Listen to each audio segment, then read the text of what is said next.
सर्वेभ्यः सुप्रभातम, नमस्ते। आरोग्य चर्चा इसके 9वें सत्र में आप सभी छात्रों का स्वागत है।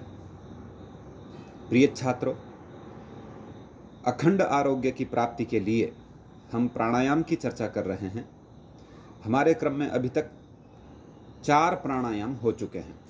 आइए संक्षेप में उनकी पुनरावृत्ति करते हैं और आज एक नया प्राणायाम हम सीखेंगे। प्रथम भस्त्रिका।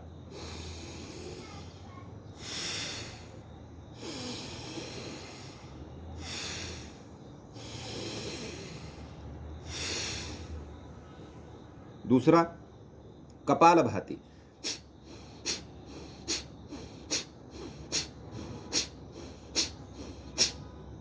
तीसरा बाह्य, जालंधर, उड्डयन और मूल बंधों का समाहार जिसमें है।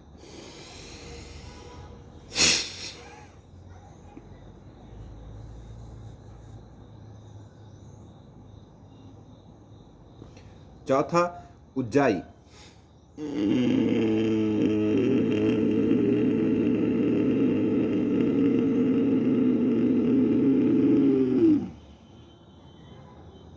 जालंधर बंद और यहां से बाहर। ये 4 प्राणायाम हमने अभी तक इनका अभ्यास किया। आज हम अगला प्राणायाम सीखेंगे, अनुलोम विलोम प्राणायाम, अथवा इसे हम कह सकते हैं नाड़ी शोधन प्राणायाम। ठीक है, एक बार देखेंगे, फिर इसे कैसे करना है और इसके क्या लाभ हैं, ये सब आपके साथ आज चर्चा करेंगे।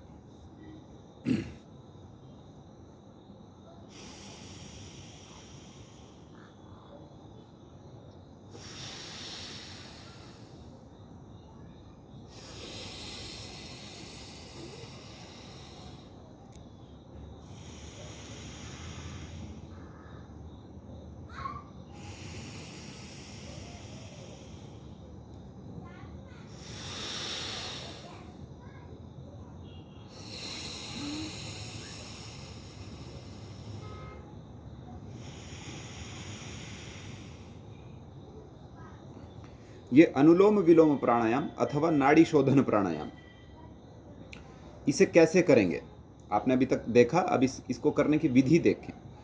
सीधा हाथ ऐसे मुख के समकक्ष ले आएं और अंगूठे से नाक का दायां छिद्र, राइट नॉस्ट्रल, ऐसे बंद कर ले।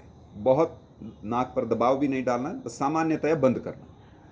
और बाएं से हमें दीर्घ लंबा गहरा श्वास अंदर लेना, जैसे भस्त्रिका में लिया था, और फेफड़ों में ही लेना है, फेफड़ों में ही श्वास भरना है, पेट में नहीं। पूरा भरा, और जो बीच वाली 2 उंगलियां हैं, मध्यमा और अनामिका, इनसे बाएं छिद्र को बंद कर देना है और फिर दाएं को खोल देना और श्वास दाएं से छोड़ देना है।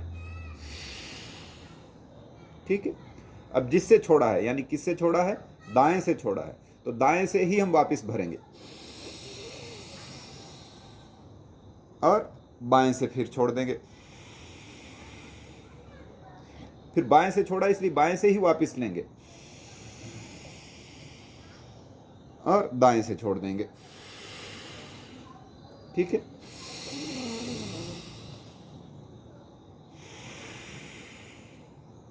इसका आरंभ भी बाएं छिद्र से ही करना है और समापन भी बाएं छिद्र पर ही करना है। यह अनुलोम विलोम प्राणायाम अथवा नाड़ी शोधन प्राणायाम कहलाता है। हमारे समग्र शरीर में 72,72,72,210 नाड़ियां होती है एक मानव शरीर में। उन समग्र नाड़ियों का शोधन, प्यूरिफिकेशन, विकार रहितता, रोग मुक्तता जिस प्राणायाम से आती है, वह यह प्राणायाम नाड़ी शोधन प्राणायाम और अथवा अनुलोम विलोम प्राणायाम कहलाता है। इसके अब लाभ सुनिए। आपकी नेत्र ज्योति 100 वर्ष तक कार्य करेगी। आप जितना मर्जी पढ़ें, आप छात्र जो है 24 घंटे में से 18 घंटे भी लगातार पढ़ेंगे अगर, तो भी आपकी नेत्र ज्योति नष्ट नहीं होगी। दूसरा, असमय बाल नहीं झड़ेंगे, बाल मजबूत रहेंगे और लंबे समय तक काले भी रहेंगे। तीसरा, त्वचा से संबंधित कोई रोग नहीं होगा। चौथा, दोनों फेफड़े हमेशा स्वस्थ रहेंगे, हृदय स्वस्थ रहेगा, हार्ट ब्लॉकेज, लो बीपी, हाई बीपी इत्यादि अनेक समस्याओं से जो है निजात अथवा मुक्ति इस प्राणायाम के माध्यम से हमें मिलेगी। और सुनिए लाभ, आप विद्यार्थी इसे यदि प्रतिदिन 10 से 15 मिनट करते हैं तो आप अपनी स्मरण शक्ति में अद्भुत लाभ इस प्राणायाम से पाएंगे। कम समय में अधिक विषय समझ में आएगा, कम परिश्रम में आप अधिक विषय को याद करने में सामर्थ्य इस प्राणायाम से प्राप्त करेंगे। ऐसा अद्भुत यह प्राणायाम जो कि योग ग्रंथों में ऋषियों ने हमें निर्दिष्ट किया है।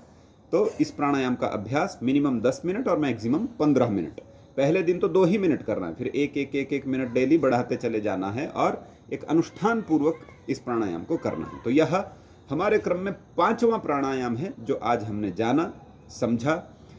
अगला प्राणायाम कौन सा है, हम अगले दिवस पुनः उपस्थित होंगे। आप इन प्राणायामों का अभी से ही पुण्य अनुष्ठान शुरू कीजिए, यानी प्रतिदिन करना इन्हें शुरू कीजिए। निश्चित रूप से आप जीवन में जो भी चाहते हैं उसकी सबकी प्राप्ति आपको होगी। जो भी चाहते से मतलब है, प्राणायाम से उत्तम बुद्धि की प्राप्ति होती है। बुद्धिगत शरीरगत विकार तो निकलते हैं, बुद्धिगत विकार भी इससे निकलते हैं और व्यक्ति अथवा मानव भला क्या है बुरा क्या है इसका विवेक और भी गहराई से जानता है और हमेशा उस ईश्वर से अच्छे की ही चाहना करता है, अच्छा ही मांगता है। और जब जीवन में सब कुछ अच्छा है तो समझ लीजिए सब कुछ प्राप्त है, कुछ प्राप्त करना बाकी नहीं होता। तो ऐसा यह प्राणायाम है जो कि हमें, ऐसे ये प्राणायाम है जो कि हमें हमारे जीवन के मुख्य विषय की प्राप्ति करवाते हैं। सभी के जीवन में सबसे मुख्य विषय है आरोग्य, अच्छी सेहत। यदि आरोग्य नहीं है तो कुछ भी नहीं है। तो आज का यह 9वां चर्चा सत्र यहीं संपन्न होता है। अगले सत्र में हम अगले प्राणायाम को लेकर के आपके समक्ष उपस्थित होंगे। सभी छात्रों का आपका शुभ दिन हो। सभी को नमस्ते।